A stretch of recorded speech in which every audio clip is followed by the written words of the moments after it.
Salut tout le monde et bienvenue à l'épisode 18. Là, aujourd'hui, je vlog sur les transactions passées. Ça fait une couple de jours, de semaines que j'ai pas fait de vlog puis de podcast parce que j'ai le nez plein. Puis là, je me suis dit, hey, je peux pas parler avec le nez plein dans un podcast. Ça va s'entendre sur tout le long, mais là, ça fait 2 semaines. Je ne peux plus me retenir d'enregistrer quelque chose, fait que je le fais quand même. Fait que si jamais il y a une coupure dans la vidéo, ben c'est parce que j'ai pas le choix de me moucher. Quand t'as un enfant à garderie puis un autre à l'école, c'est des choses qui se passent. Moi, dans ma tête, je suis malade de septembre jusqu'en juin. Puis le reste de l'année, très peu, hein? Là, je suis en shape. Hein? J'espère pas pogner une genre de gastro non connu, imprévu. Mais pour l'instant, aujourd'hui, on te parle de transactions du passé. Puis il va y avoir un sujet, une morale, une réflexion qui va suivre tout le long du podcast qui va être le petit sprint de fin. Puis je commence tout de suite avec Laurence puis Samuel, deux clients que je suis, puis là je vais dire que je suivais parce qu'on a fini par trouver une maison, enfin pour eux autres, mon Dieu. Moi ça me dérange pas, mais pour eux c'était un long processus, là, 2 ans, là. On a passé au travers de toute la COVID ensemble. Laurence et Samuel cherchaient une propriété début COVID. Fait que taux d'intérêt super bas. Il y avait un montant qui était prédéterminé, qui était beaucoup plus bas que le montant de fin de course. Là. Fait que le montant où on a trouvé la propriété dans la dernière semaine, là, c'était pas la même chose, mais ils apprenaient à se connaître, puis on apprenait à s'adapter au marché aussi. Fait qu'on a eu plusieurs offres d'achat refusées, puis au fur et à mesure que les recherches avançaient, leurs critères se concrétisaient, puis ils savaient ce qu'ils allaient vouloir, puis ce qu'ils allaient absolument ne pas vouloir. Puis mon client fait comme 6 et 6, fait qu'il y a des choses genre un sous-sol de 6 et 2, ça marche pas, tu comprends? Là, tu sais, là, on se sentait pas bien. Moi, je me sens bien parce que je suis 5 et 10. Je me sens un petit peu pogné, mais je passe. Là, tu sais. Mais lui, aucune chance que ça puisse passer. Bref, les critères commencent à se confirmer, fait qu'ils se connaissent, fait qu'on visite moins. Mais quand on visite, par exemple, il y a des maudites bonnes chances qu'on dépose un offre. Fait que, tu sais, ces clients-là m'ont pas fait faire 600 visites là, dans les derniers 2 ans. Ils savaient vraiment ce qu'ils cherchaient. Ce qui est le fun, c'est que dans le dernier 2 ans, il y a eu un changement dans leur emploi, puis ils ont eu une capacité qui a été augmentée au niveau de leur solvabilité. Fait qu'on a pu chercher quelque chose qui répondait vraiment à leurs besoins. Je vous fais un fast track. Là, on a eu 8 offres d'achat refusées. 8 offres d'achat refusées. Ça te décalisse un moral. c'est pas le fun, tu sais. Puis à chaque fois, tu fais comme, Colin, ça c'est la bonne, on serait vraiment bien ici. Mais la vie fait bien les choses parce que la maison qu'on a trouvée dans la 9e offre d'achat, qui a été acceptée, c'est vraiment une maison parfaite pour eux autres. Puis ce processus-là, là, ce dernier bout-là de transaction, c'est direct de ça que je veux vous parler. On fait une visite, c'est une super belle maison en pleine ville, c'est sharp, là, un beau grand terrain de ville, clôturé, la maison moderne, avec là, 2 étages terminés, un étage non terminé, qui est parfait pour eux parce qu'ils vont pouvoir l'adapter, ils vont pouvoir l'adapter vraiment comme ils veulent, tu sais, à leur goût, avec leur dimension, avec leur fonctionnalité. Fait que ça, c'était merveilleux. On fait le tour, puis c'est comme, c'est parfait, tu sais, ça fonctionne. Puis là, je demande comment vous vous sentez.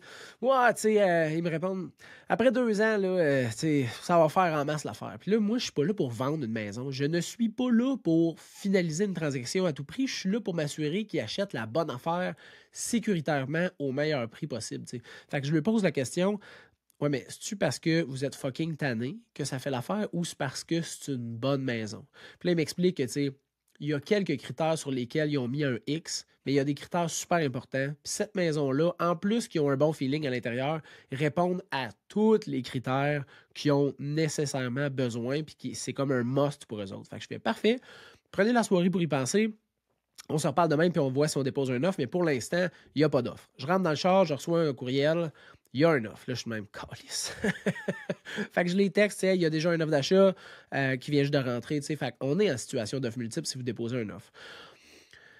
Quelques jours, heures se passent, parce qu'on avait comme 2 jours, je pense, pour rédiger l'offre avant la présentation. Quelques heures se passent, puis on est rendu à 7 offres d'achat, incluant ceux de mes clients, celles de mes clients. Fait qu'on est vraiment en offres multiples. Puis là, je ne peux pas vous parler de nécessairement les prix de transaction, mais je peux vous dire qu'on était sensiblement l'offre pas dans les plus élevés. Ce qui faisait la différence, c'est la qualité de nos conditions, par exemple, à l'intérieur de l'offre. Puis là, il est arrivé une situation où je me fais appeler puis je me fais dire, là, François, est-ce que tes clients seraient prêts à bonifier un petit peu leur offre? On aime énormément leurs conditions. On aimerait ça travailler avec eux.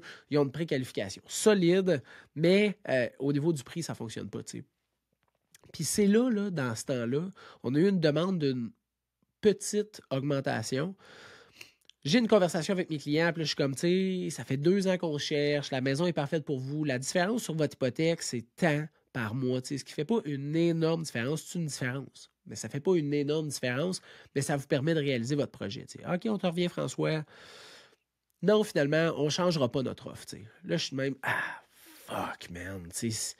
Je le sais que ça ne passera pas avec sans un petit push de plus. Puis là, on est à la fin d'un long marathon de 2 ans de recherche. On est à ça de réussir à finaliser une transaction avec une maison parfaite pour eux autres. Fait que je me dis, là, je vais les rappeler.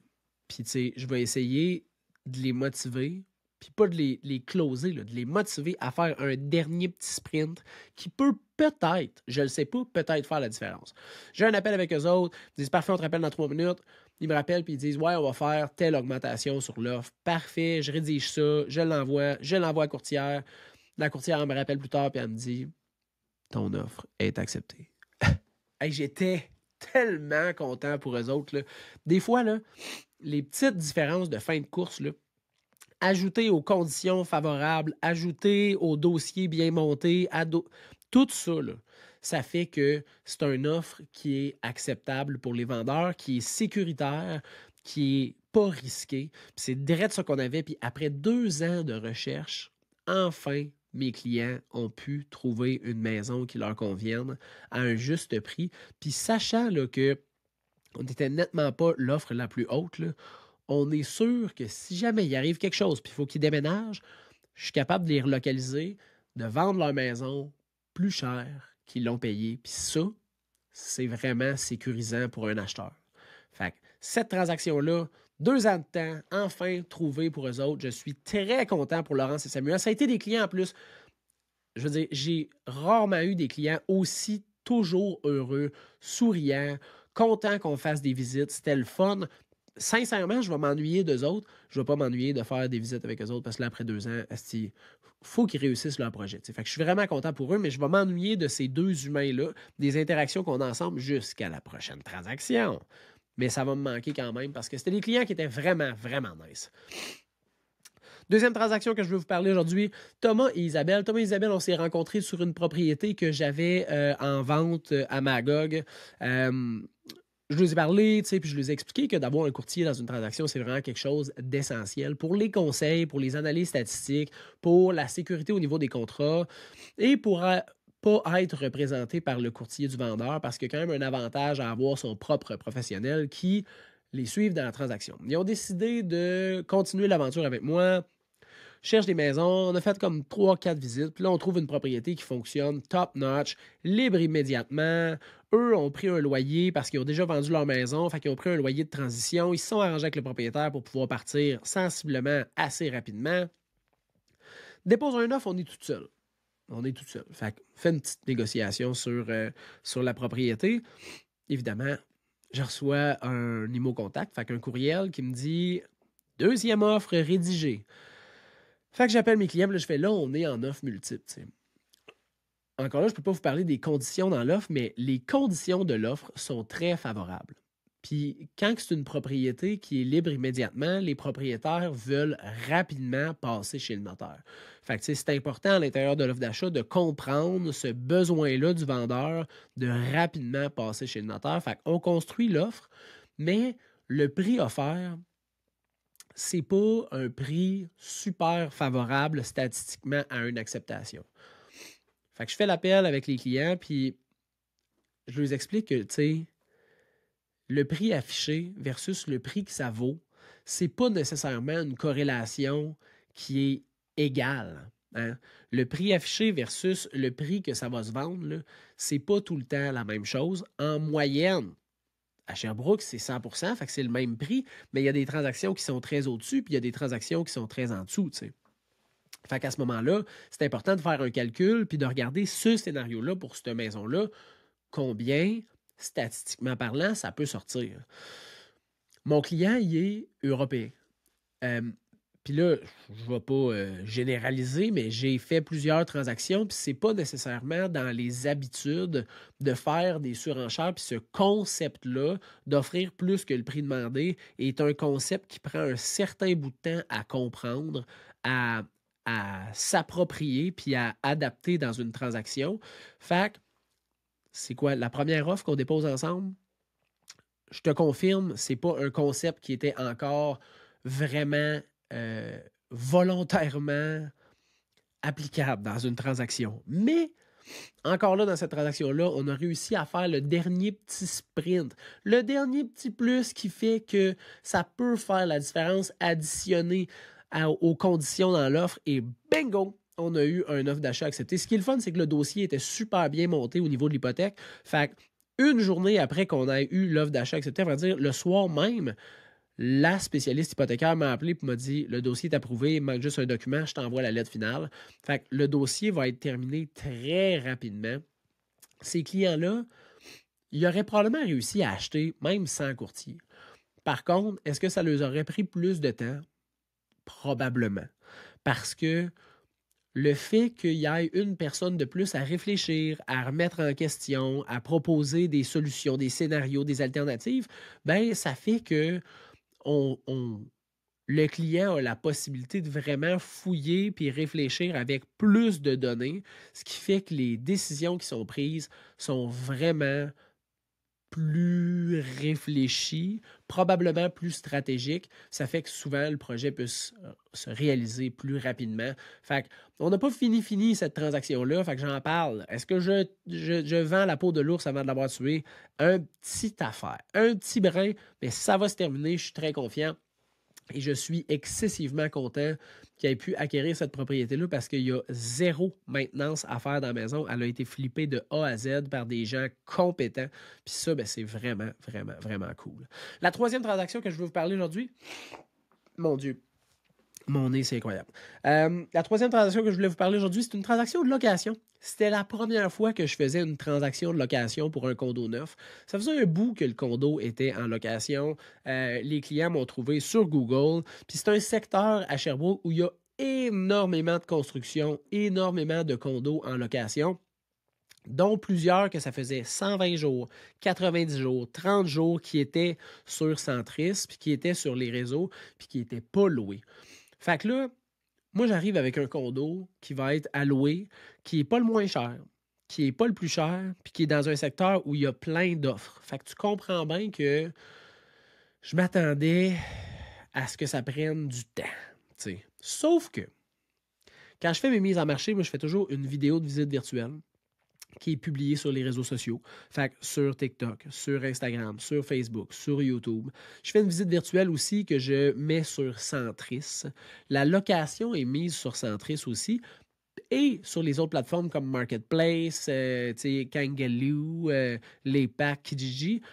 Mais le fait qu'il y ait tout ça, toute cette présence sur Internet, c'est sûr que ça aide. Puis la location sur Centris, il n'y en a pas beaucoup. Ce qui fait que tu sors du lot. Quelqu'un qui cherche à louer puis qui cherche sur Centris présentement, il n'y a vraiment pas beaucoup d'offres. Puis il y a tout de même une forte demande en location présentement. Fait que j'ai réussi à signer un bail, faire la vérification, le background check le primitif au niveau de tout ce qui est dossier criminel, solvabilité, appeler l'ancien propriétaire, s'assurer que la personne comprend bien les règlements de l'immeuble, endosse les règlements de l'immeuble et dit « Ouais, moi, je suis prêt à respecter ces règlements-là. » Signer le bail, finaliser toute la transaction à l'intérieur de 5 jours. 5 jours, puis il y avait des condos qui étaient là depuis 120 jours. Fait que puis moi, c'est ma première transaction de location, fait que j'ai appris énormément. Parce que la cliente, elle m'a appelé, elle m'a amené, puis elle a dit « Ouais, là, fais-tu la recherche de dossier criminel? Puis là, j'étais de même. La recherche de dossier criminel. Non. Est-ce que tu vas appeler l'ancien propriétaire? Ah oui, ça, définitivement, je peux le faire. Fait que plein de processus, plein de procédures qui n'étaient pas implantées dans ma transaction, dans ma façon d'interagir, puis dans mes étapes de vente, mes étapes de location. Fait que j'ai vraiment réussi à me construire des étapes pour aider les propriétaires qui veulent louer, qui est bien encadré, qui est sécuritaire, qui est bien fait, qui est facile, puis qui va faciliter la vie autant aux propriétaires qu'autant aux locataires. Et je suis très content d'avoir réussi cette transaction-là à l'intérieur de 5 jours parce que il y a encore des condos dans le même endroit qui sont encore à louer présentement. Puis celui-là, les locataires ont déjà emménagé, ont déjà payé leur premier mois de loyer. Fait que, c'est-tu pas merveilleux? Hein? Facilement fait, rapidement fait, puis c'est déjà loué.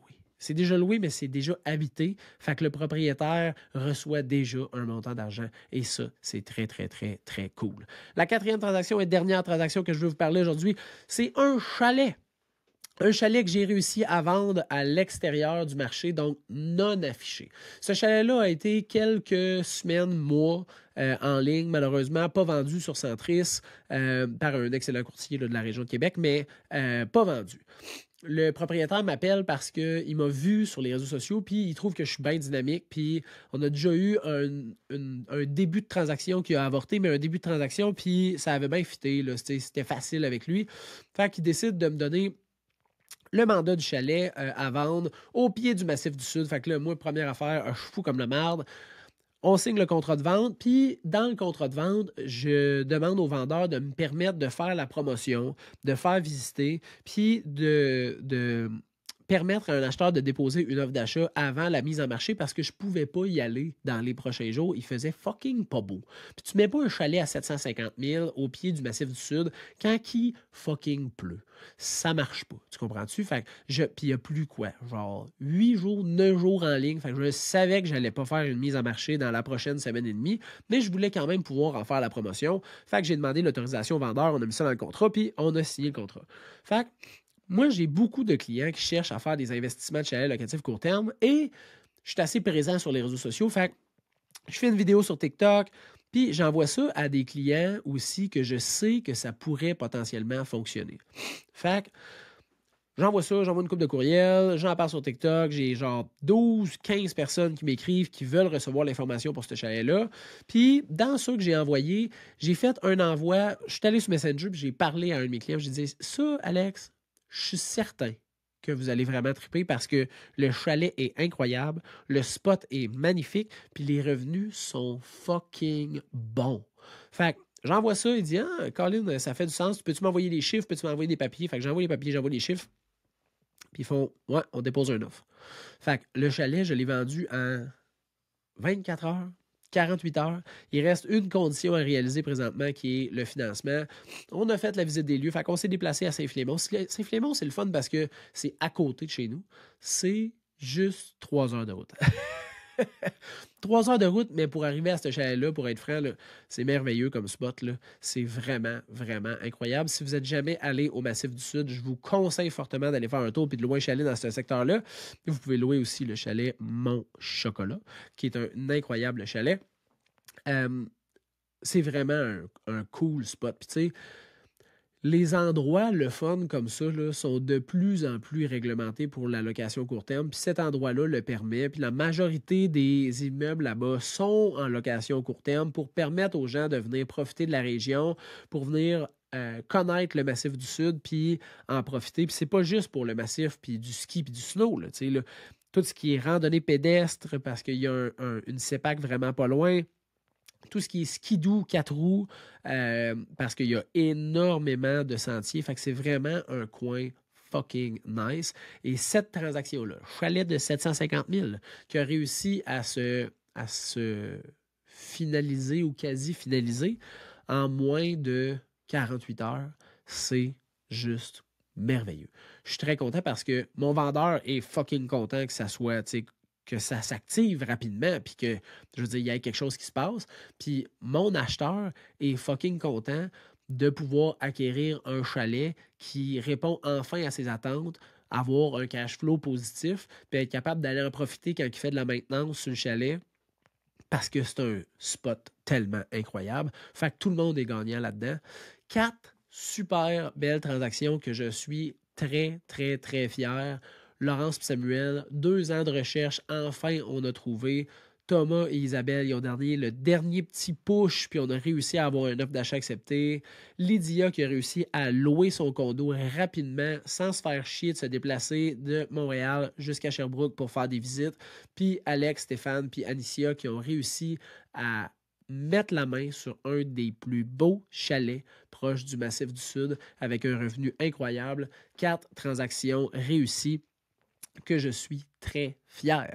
Fait que je continue avec mon nez bouché à vous faire des vidéos, faire des podcasts, continuer à être présent sur TikTok, sur Instagram, sur Facebook, sur YouTube. Puis si vous avez des questions, ça va me faire plaisir de vous répondre. Vous pouvez m'écrire au info@commercialserviceimmobilier.ca. Je suis là pour vous. Je fais ce contenu-là pour vous et je suis là pour répondre à vos questions. Donc, si vous avez besoin d'aide au niveau de l'immobilier, n'hésitez pas à me faire signe.